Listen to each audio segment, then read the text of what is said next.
Peća i vuk. Svako je lice ove priče predstavljeno jednim instrumentom. Pticu predstavlja flauta.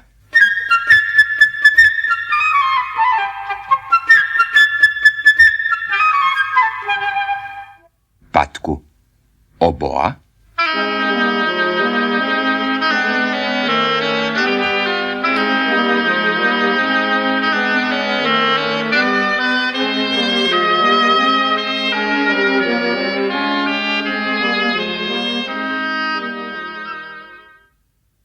Mačku klarinet.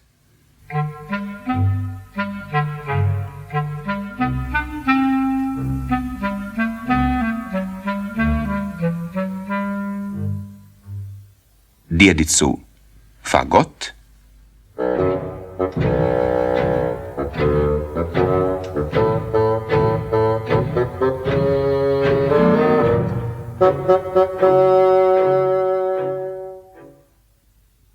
Vuka tri roga.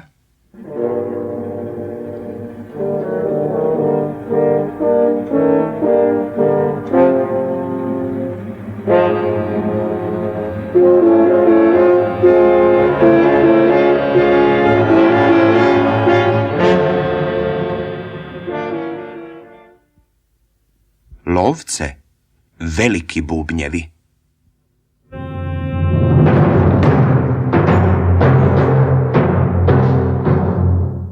Peću gudački instrumenti.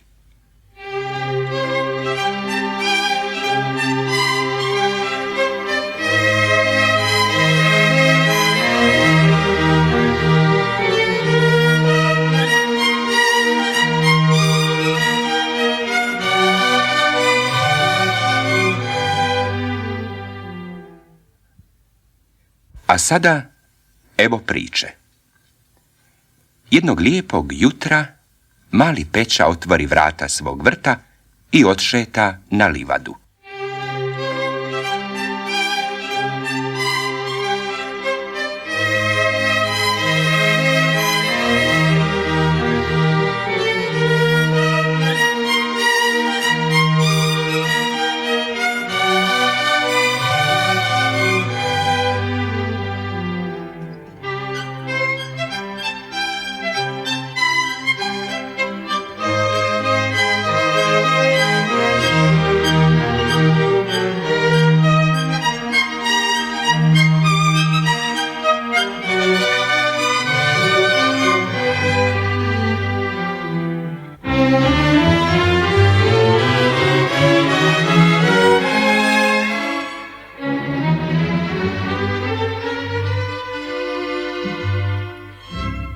Na najvišoj grani velikog stabla sjedila je ptičica, Pećina prijateljica. Ovdje je tako tiho, veselo je cvrkutala.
Uskoro se pojavi Patka njišući se s boka na bok, sva sretna što Peća nije zatvorio vrtna vrata. Baš joj se prohtjelo zagnjuriti u baru na livadi.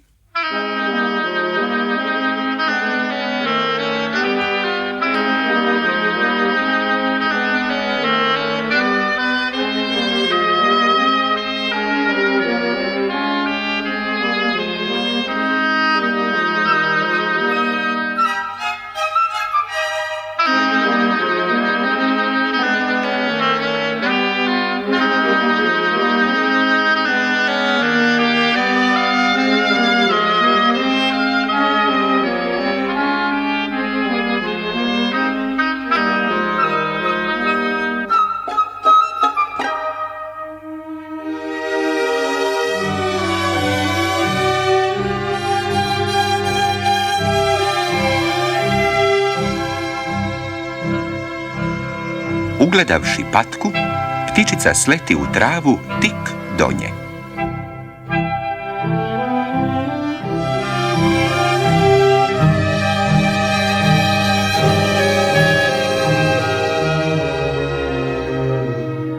Kakva si mi ti, ptica, kad ne znaš ni letjeti, reče ptičica sliježući ramenima.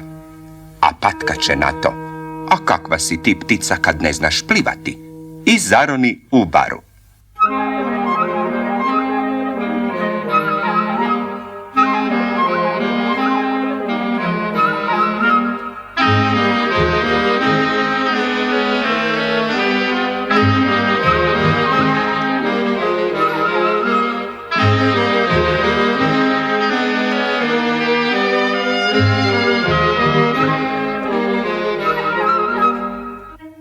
Razgovarale su tako, razgovarale, patka plivajući po bari, a ptičica leteći nad livadom.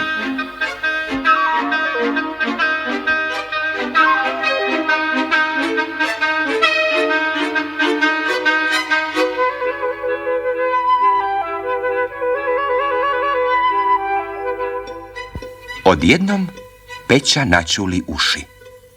Kad gle, travom se šulja mačak.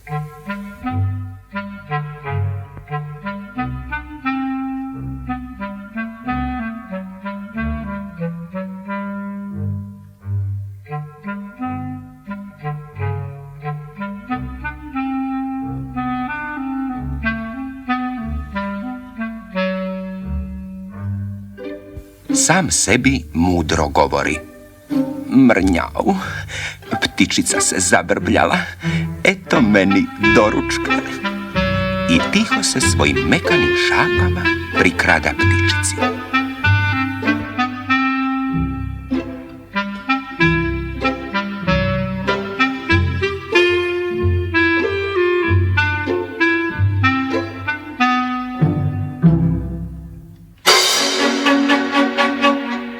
Pazi, poviče Peća, a ptičica u isti mah poleti na stablo.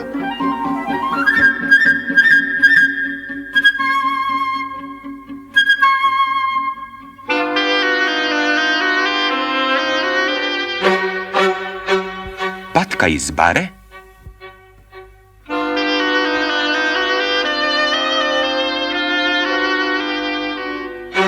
stade prezirno kvakati na mačka.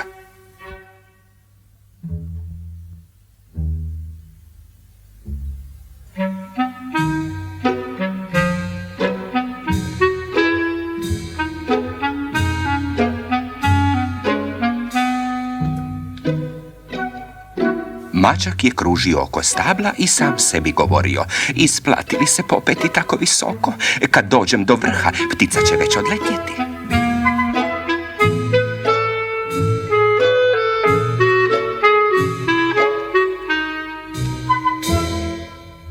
Kad iznenada na vratima se pojavi djedica. Nije mu bilo milo što je Peća izašao na livadu, pa mu reče: livada je opasno mjesto. Što bi napravio kad bi se iz šume pojavio vuk?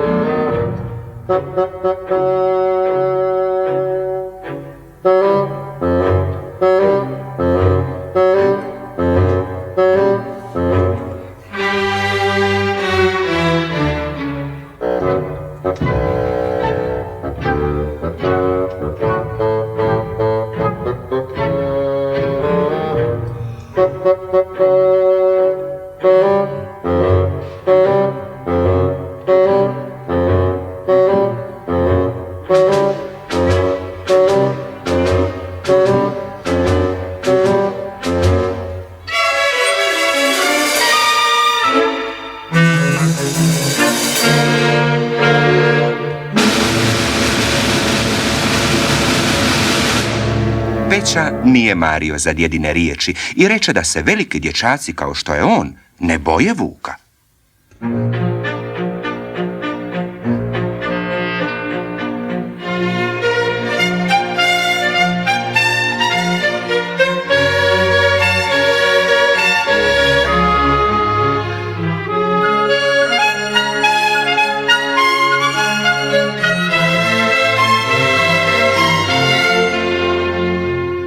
Ali djedica uzme Peću za ruku, povede ga u kuću i zaključa vrtna vrata.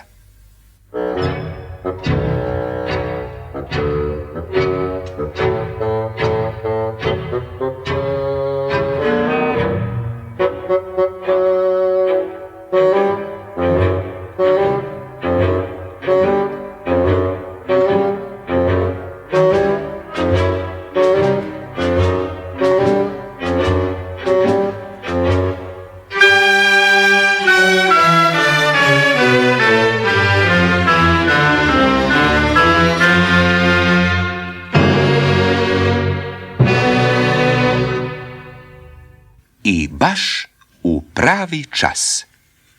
Tek što je Peća ušao u kuću, iz šume iziđe veliki sivi vuk.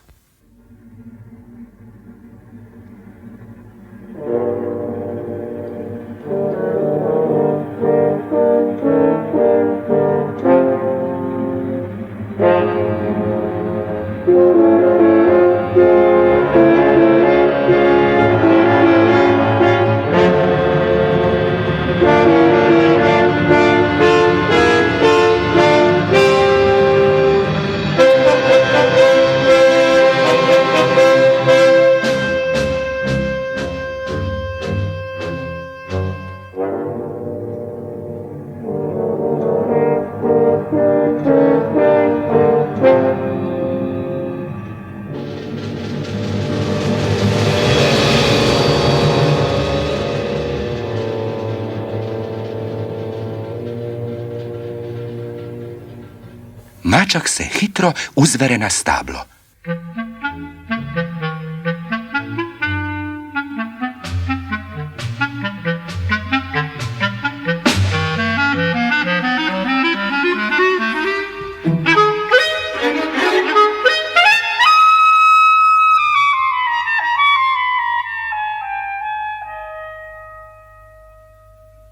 Patka vikne kva kva i jurne iz bare.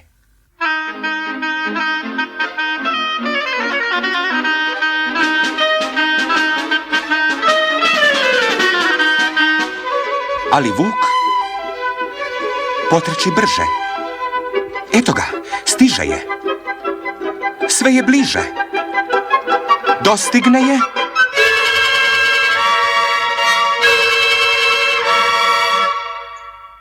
Zgrabi i proguta.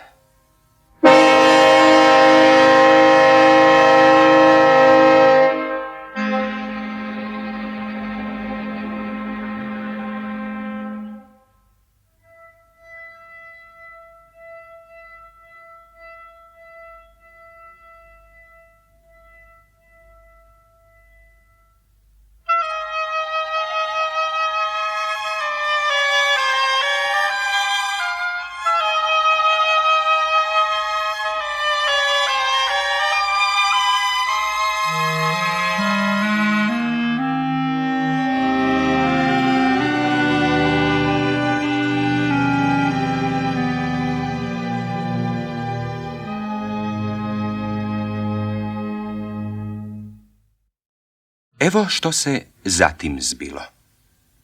Mačak je sjedio na jednoj grani,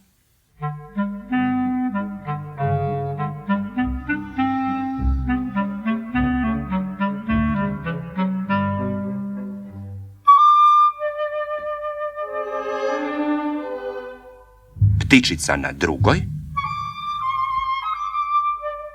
dakako podalje od mačka.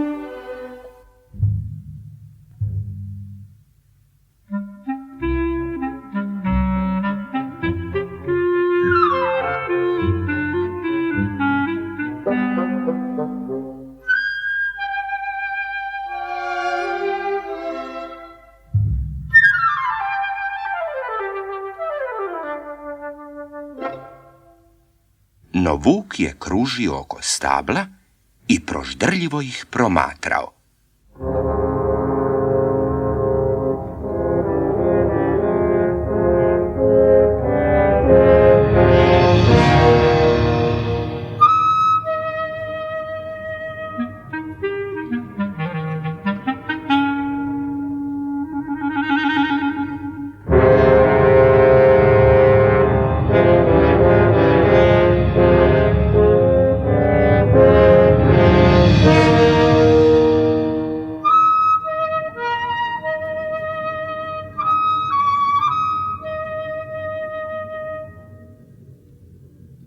Za to vrijeme Peća je stajao iza vrtnih vrata i bez straha gledao što se događa.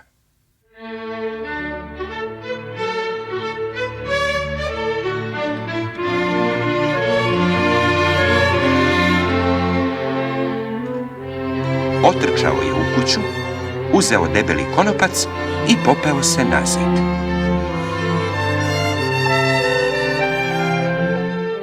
Jedna od grana stabla, oko kojeg je kružio vuk, dosezala je sve do zida.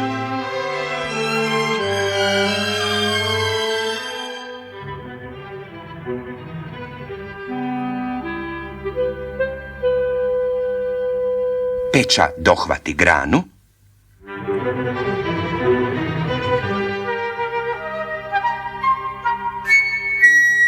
i uzvere se na stablo.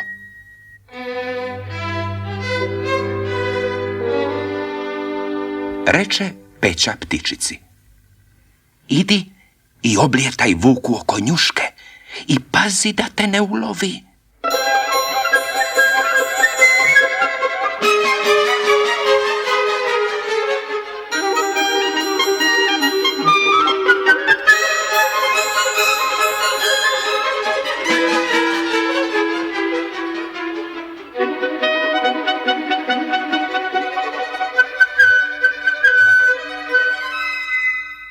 Ptičica je krilima gotovo dodirivala vučju njušku, a vuk je bijesno poskakivao ne bi li je ulovio.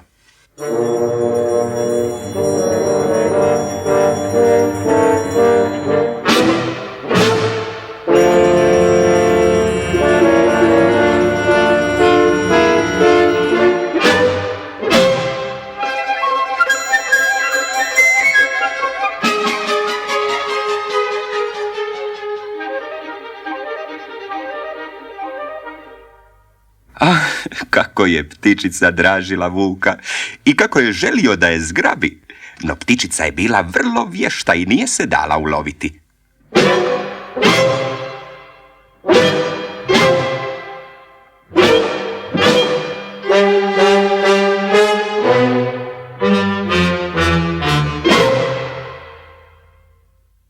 Peća je međutim na konopcu napravio petlju, polako je spustio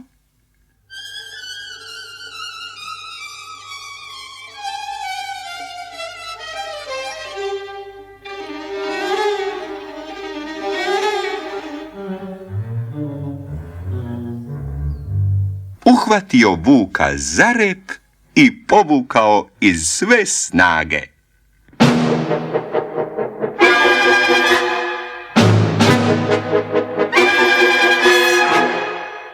Osjetivši da je uhvaćen, vuk stade divlje skakati kako bi se oslobodio.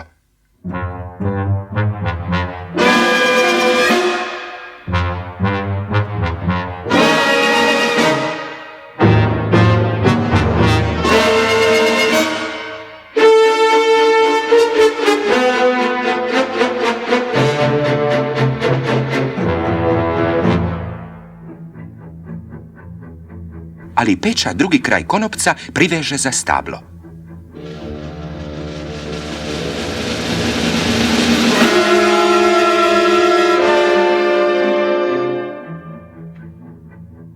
Pa se tako, što je vuk više skakao, petlja sve čvršće stezala.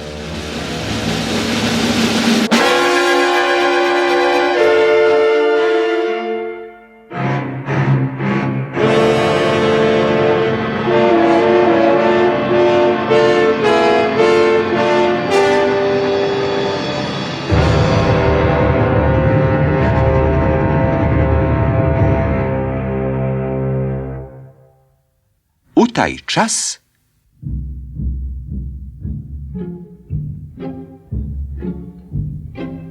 iz šume iziđu lovci.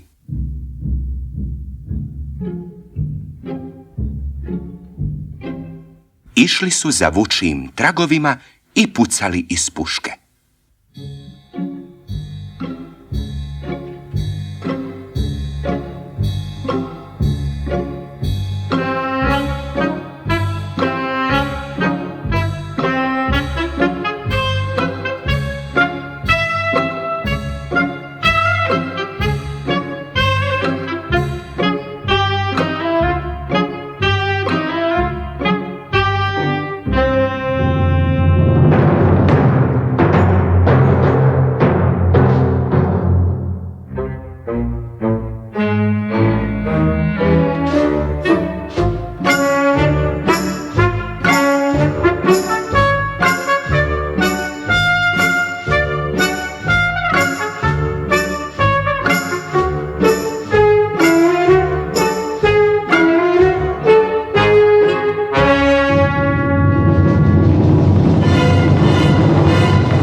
Peća im dovikne s drveta.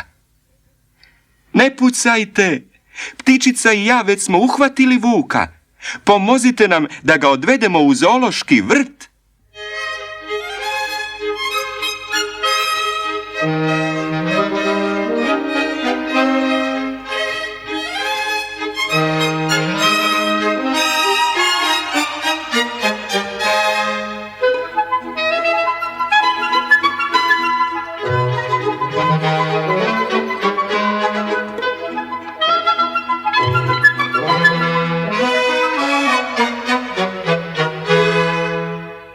I sad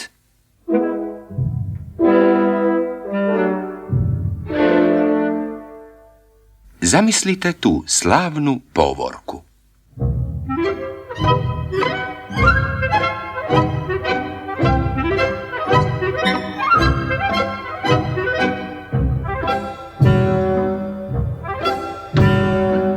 Na čelu korača Peća,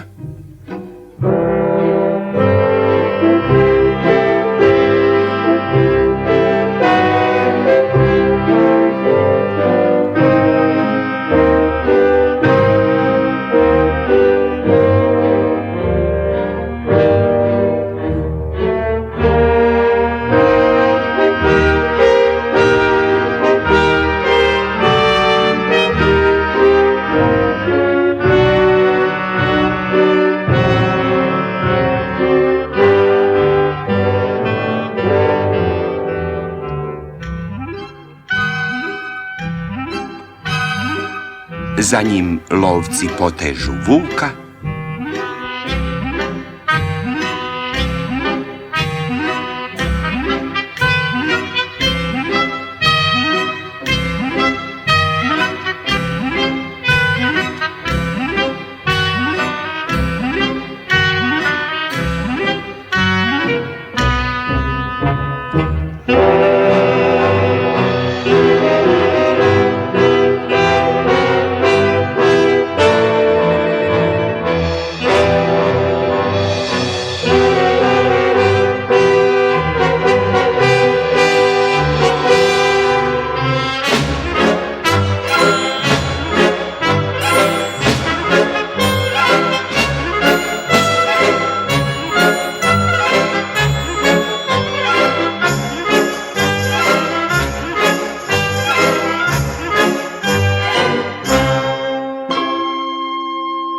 a na kraju djedica s mačkom.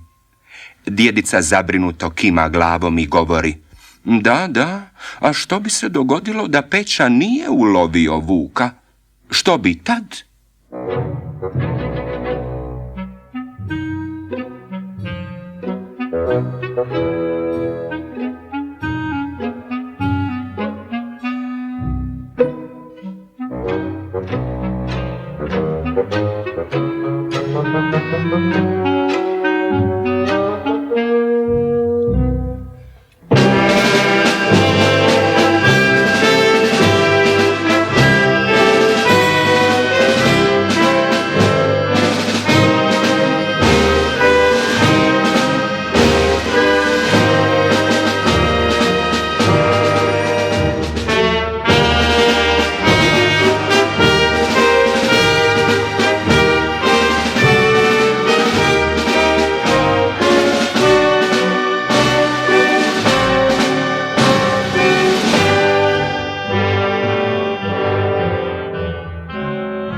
Ptičica leti nad povorkom i veselo cvrkuće. Kako smo mi hrabri, Peća i ja. Pogledajte što smo uhvatili.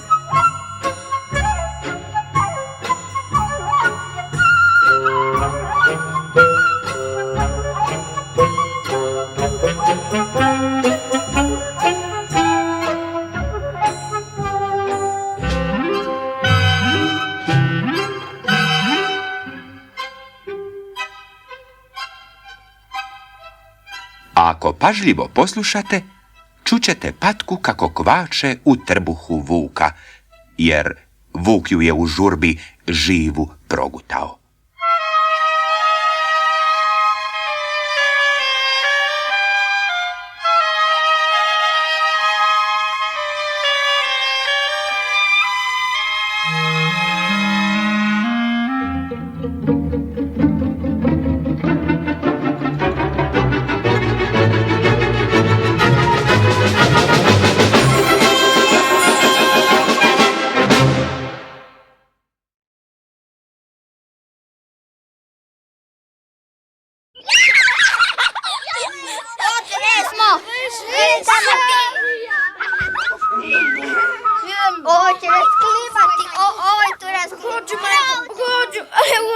Ako ne prestaneš zahtijevati nemoguće stvari i ne budeš dobar, ja ti večeras neću prije spavanja ispričati ni jednu priču.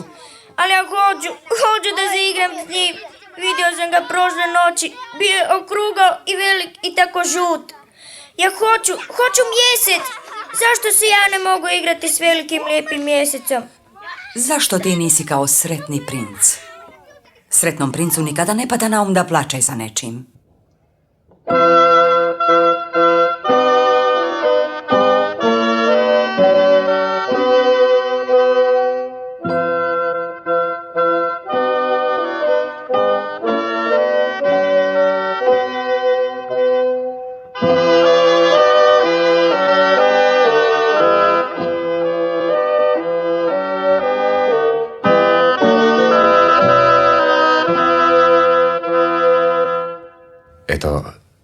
Eto sada nikako da se sjetim kako se zvao taj grad. Bilo je to u nekoj pokrajini koja je nosila sasvim nesvakidašnje ime. Ali pamtim dobro. Visoko nad gradom stajao je na vitkom stupu kip sretnoga princa. Bio je sav od glave do pete pokriven tankim listićima zlata. Mjesto očiju imao je 2 sjajna safira, a veliki crveni rubin sjao se na koricama njegova mača. Morao je imati mač, vi to znate, jer u ona stara vremena kada su još živjeli prinčevi, njihova je dužnost bila da vode vojske u ratove, da se spremaju za upravljanje državama, da žive na dvorovima, kakvih danas ima još samo u bajkama. I eto, sjećam se da je taj kip sretnoga princa bio toliko lijep da su ga svi gledali i divili mu se.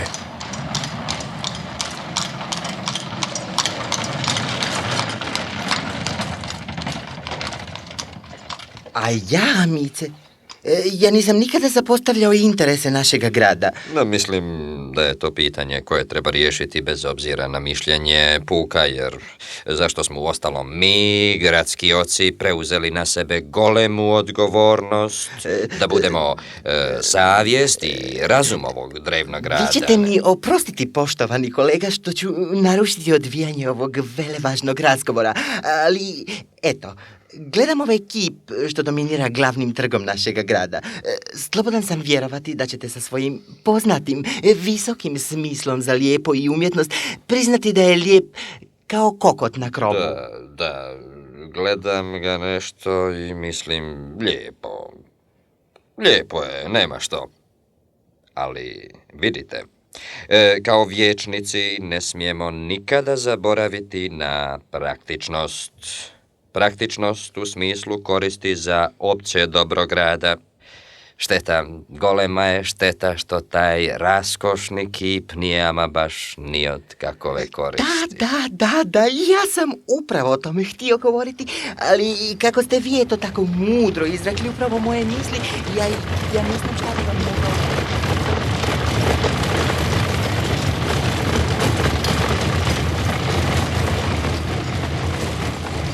Nije bilo prolaznika koji, prolazeći preko trga na kojemu je stajao kip sretnoga princa, nije bar jednom mišlju spomenuo njegovu ljepotu.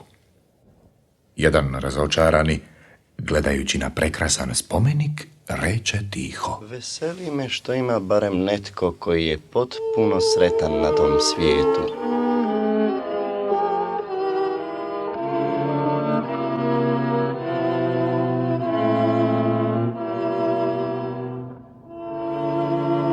I tako su dani prolazili, sve dok nije sunce počelo ranije zalaziti, a zvijezde svakog jutra dulje treperiti na nebu.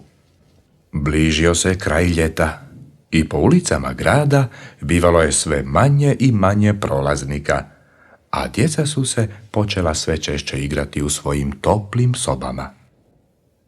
Jedne noći preleti mali lastić preko grada.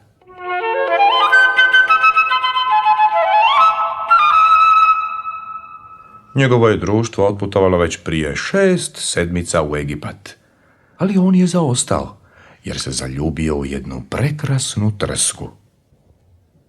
Prvi put ju je opazio u rano proljeće, kad je letio za nekakvim žutim leptirom iznad rijeke, i tako se bio oduševio vitkošću trske, da se zadržao s njom u razgovoru.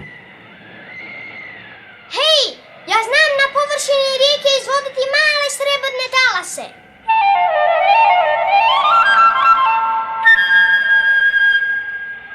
Znam letiti u malim krugovima oko tvog stasa.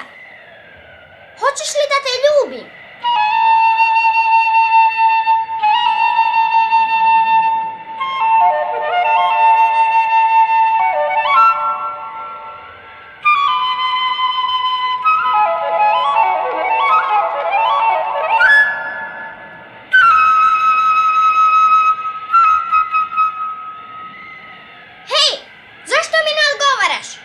Čujem samo vjetar koji šumi. Ne treba da se bojiš. Znam da nemaš baš nikakova imetka i da roda imaš i previše. Rijeka je puna trstika. Hej, zašto mi ne odgovaraš? Mali lastić nije znao da trska ne zna govoriti, a vrijeđalo ga i to kako se trska klanjala što je mogla gracioznije kad god bi dunuo vjetar. A kada je onda nadošla jesen, odletješe sve lastavice. Lastić se osjetio usamljenim i zasitio se svoje romantične ljubavi. Ne umije da se zabavlja. Rado ću priznati da je dobra domaćica, ali ja volim putovanja, pa bi ih morala voljeti moja žena. Hej, hoćeš li sa mnom na put? Ti si se igrala sa mnom. Ja ću k piramidama, grobovima u kojima vječno spavaju faraoni. Zbogom!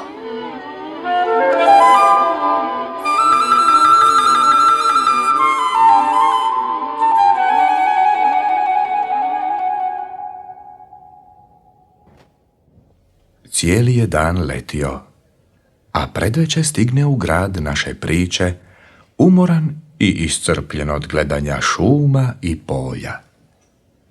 Tražio je lastić mjesto gdje da odsjedne. Tada ugleda kip na vitkom stupu i pošto mu se položaj učinio lijepim, sa dosta svježeg zraka, spusti se ravno pod noge sretnoga princa. Bio je jako zadovoljan svojom zlatnom spavaonicom i htio je odmah zaspati kako bi ujutro svjež nastavio put za Egipat.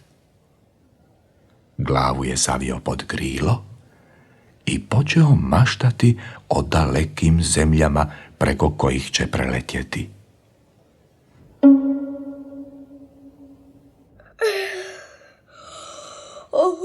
Učinilo mi se kao da je pala jedna kap kiše.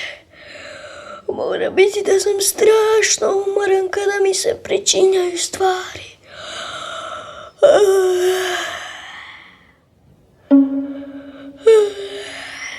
Ne, sada mi se zaista nije pričinilo. Ovo je sigurno bila kap kiše. Klima u sjevernoj Evropi je zaista ogavna.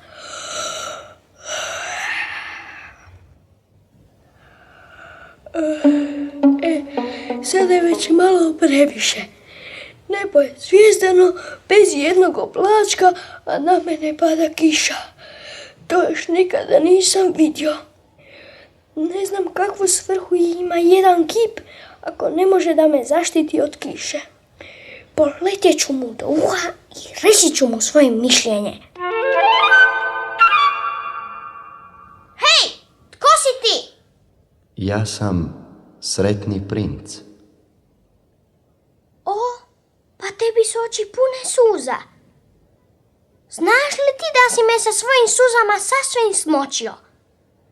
Ja sam mislio da je to kiša, a kad tamo to su padale tvoje suze. Pa, zašto plačeš? Cijeloga si me smočio. Dok sam ja još bio živ i imao ljudsko srce, živio sam u dvorcu Nebrigovcu u koji briga nema pristupa. Preko dana igrao sam se s drugovima u vrtu, a navečer plesao u velikoj dvorani. Svuda naokolo vrta dizao se vrlo visoki zid, ali ja nikada nisam ni pomislio da pitam što je iza njega. Tako je sve bilo lijepo oko mene.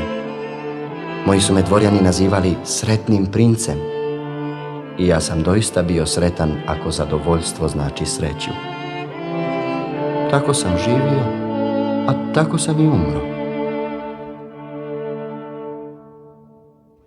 Sada su me postavili ovdje visoko, pa mogu da vidim svu nevolju mojega grada.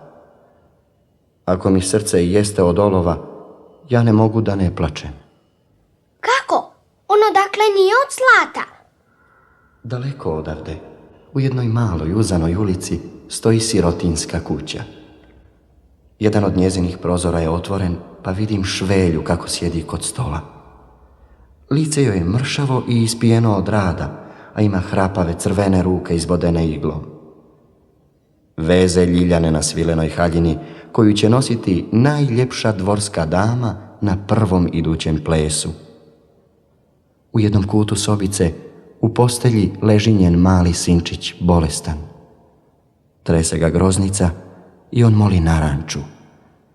Majka mu ne može dati ništa osim vode iz rijeke i zato on plače.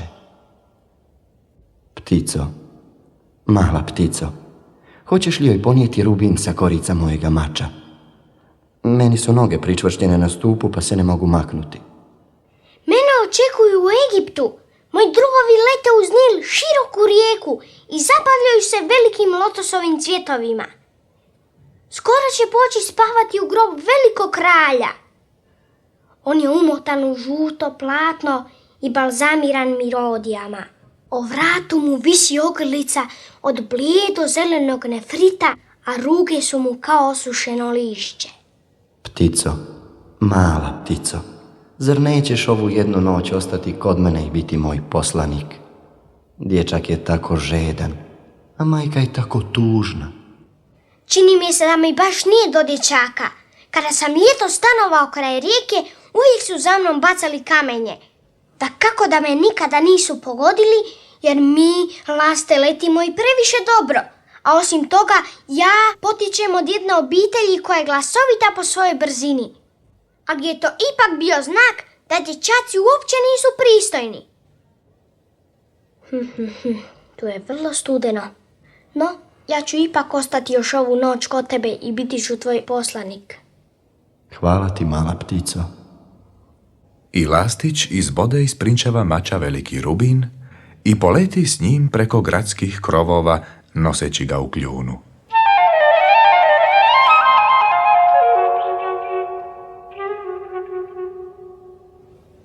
Proletio je s njim pored tornja katedrale, na kojoj su zvona izbijala kasne noćne sate.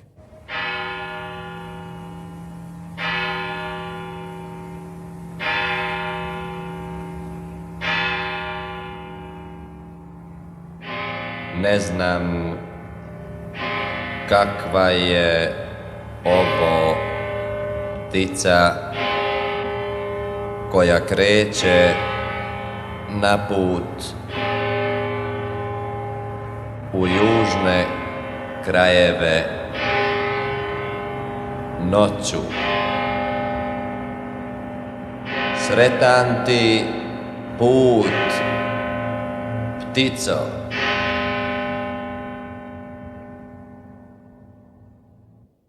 Kada je letio preko kraljevske palače, čuo je plesnu muziku.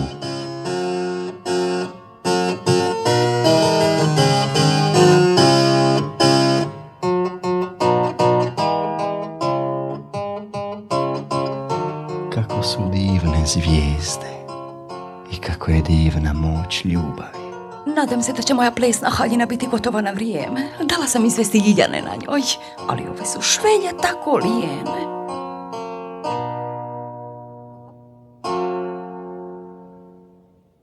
Za kratko vrijeme Lastić stiže do siromašne kuće i pogleda unutra. Majko, je vi tako rado naranču? Samo jednu. Kupit ću ti. Kupit ću ti sutra kada završim vezenje ove haljine i kada dobijem novaca. Spavaj. Spavaj sad. Spavat ću, majko, ali ja bih ipak jednu naranču. Sanjat ću o narančama. Majko, sanjat ću o njima. Zaspao je, a čini mi se da mu je majka zaspala od umora. Ostavit ću ovaj rubi na stolu pokraj, evo ovdje, pored naprsnjaka. Tako. Dječak je sav u znoju. Zalepršat ću krilima oko njegova lica i ohladiti mu čelo.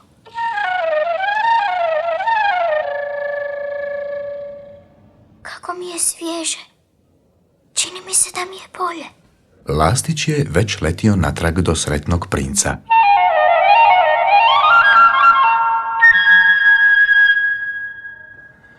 Žurio je da mu pripovijeda što je učinio. Hej, stigao sam! Čudnovato je to. Odjednom mi je postalo sasvim toplo, iako je tako studeno. To je od dobrog djela. Ništa te ne razumijem. Ali svejedno, ti si mi neki čudan princ, jako neobično govoriš. Razmislit ću još malo o svemu. A sada laku noć. Razmišljanje me uvijek čini pospanim.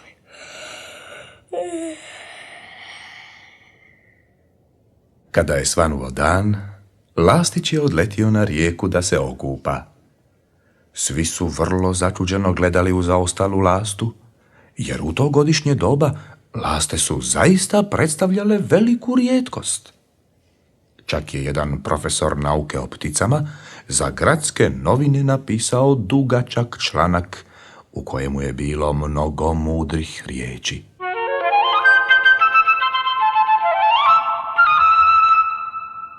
Hej, prinče! Noćas ću u Egipat. Imaš li kakvih poruka za Egipat? Još malo i ja ću krenuti na put. Ptico, mala ptico, nećeš li još jednu noć ostati kod mene? Mene čekaju u Egiptu. Sutra će moji drugovi poletjeti prema jednom rukavcu velike rijeke. Tamo, pod muljem, leži nilski konj, a na velikom prijestolju od granita sjedi bog Memnon. Cijelu noć gleda prema zvijezdama, a kada sine zvijezda Danica, istisne dugačak krik radosti i onda je opet tih.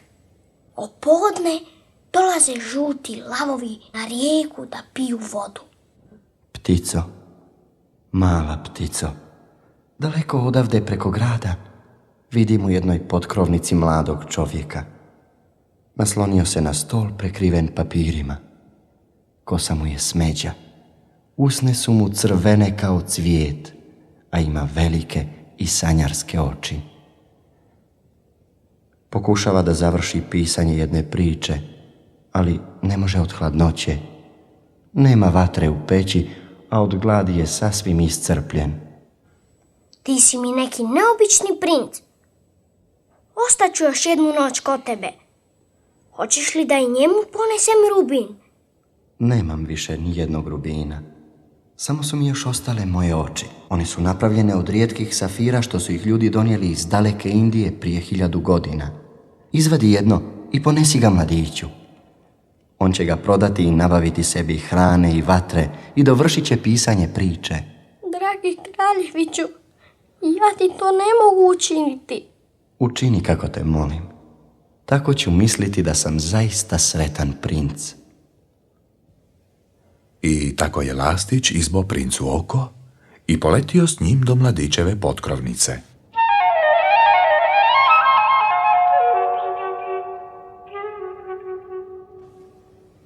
Mladić je zakopao glavu u ruke i zato nije čuo lepršanje ptice.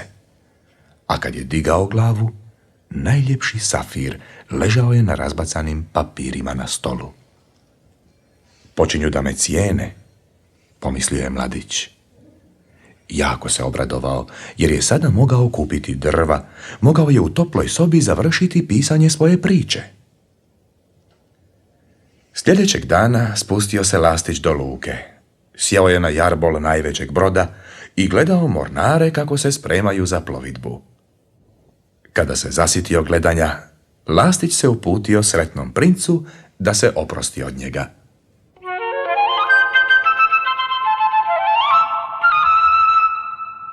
Ja putujem u Egipat. Došao sam da ti kažem zbogom. Ptico, mala ptico, nećeš li još jednu noć ostati kod mene? Zima je i uskoro će hladni snijeg. U Egiptu sija toplo sunce na zelene palme. Moji prijatelji grade gnijezda na piramidama. Dragi prinče, ja te moram ostaviti, ali ja te nikada neću zaboraviti. A prvog ću ti proljeća donijeti 2 lijepa dragulja za one koje si dao. Tamo dolje na trgu stoji jedna mala djevojčica. Kutije šibica koje prodaje pale su joj u mlaku koju je napravila kiša. Otac će je tući ako mu ne donese novaca, zato ona plače. Izvadi mi drugo oko i odnesi ga njoj, pa je otac neće tući. Ostaću još jednu noć kod tebe, ali ne mogu da ti izbodem i drugo oko. Ti bi onda bio potpuno slijep. Mala ptico, učini kako ti velim. Lastić je izbao princu i drugo oko i poletio noseći safir.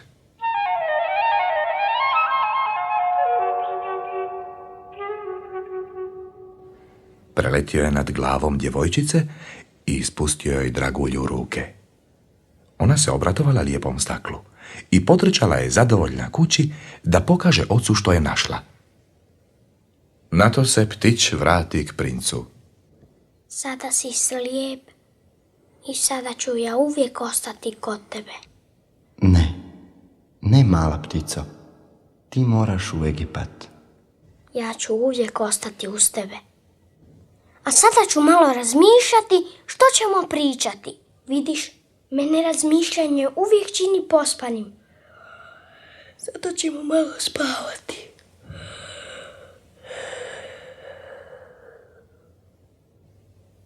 Sljedećeg dana Lastić je sjeo princu na rame i pričao mu najneobičnije priče o svemu što je vidio u stranim zemljama. Pričao mu je o velikoj rijeci Nilu, o svingi koja je stara koliko i svijet, o trgovcima koji polagano idu pokraj svojih deva, o patuljcima koji na velikim lotosovim listovima jedre preko beskrajnog jezera. A onda, kada se počeo spuštati mrak i puhati ledeni vjetar, princ je rekao Lastiću: Ja sam čitav pokriven finim listićima zlata. Ti mi ga moraš skinuti list po list i podijeliti ga siromasima. Ljudi uvijek drže da ih zlato može usrećiti.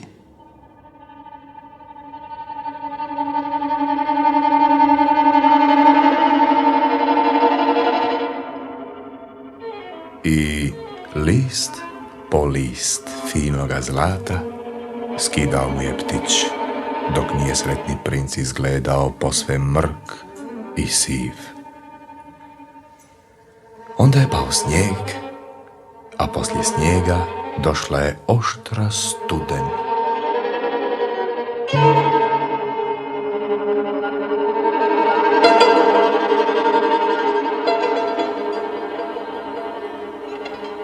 Ulice su izgledale kao da su načinjene od srebra, tako su bile sjajne i blistave.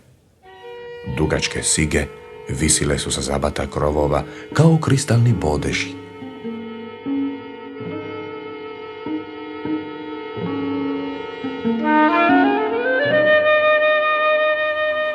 Jadnom malom lastiću postajalo je sve studenije i studenije, ali nije htio ostaviti princa, jer ga je previše zavolio. Skupljao je mrvice pred pekarovim vratima, kad pekar nije gledao napolje, i pokušavao da se ogrije lepetanjem krila.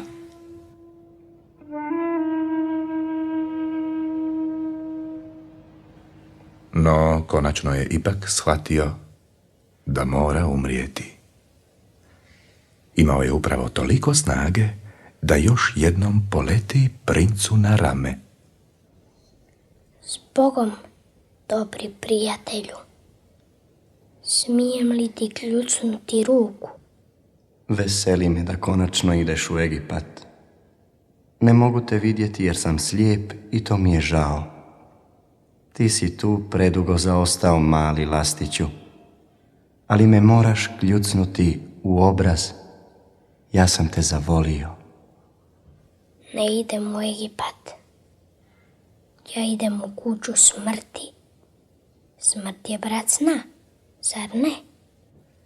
Tada se iz unutrašnjosti kipa začulo neko pucketanje, baš kao da se nešto slomilo. Olovno srce puklo je posrijedi na 2 komada. Bilo je baš oštra, ciča zima.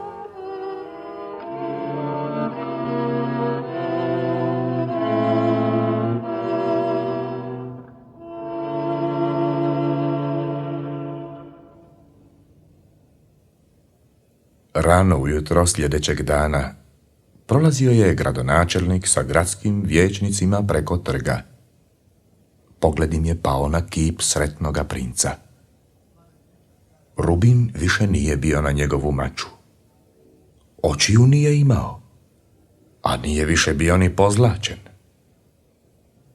Kako je po njihovom mišljenju ljepotu činila isključivo samo raskoš kojom je prije bio urešen kip sretnoga princa. Zaključili su da više nije ništa bolji od bilo kojeg prosjaka. Složili su se da treba skinuti sretnoga princa sa njegova postolja, rastaliti ga u talioničkoj peći i od dobivene kovine na istom mjestu podići novi kip. Bili su se jako posvadili prije nego su donijeli odluku da taj novi kip mora biti kip gradonačelnika. Gradski pisari zabilježili su taj prijedlog u svoje bilježnice. Kada su radnici ispuštali kovinu iz peći, iznenadili su se što olovno srce nikako nije htjelo da se rastali. Pošto nisu znali što bi s njim, bacili su ga na smetlište, na kojemu je već ležala, čudne li slučajnosti, mrtva lasta. Niko tada nije znao da će mali lastić i sretni princ uvijek živjeti u dječjim srcima radi svojih dobrih dijela. Zato ih ni ja nisam zaboravio, iako je to sada nikako ne mogu da se sjetim kako se zvao taj grad naše priče. Bilo je to u nekoj pokrajini koja je nosila sasvim nesvakidašnje ime.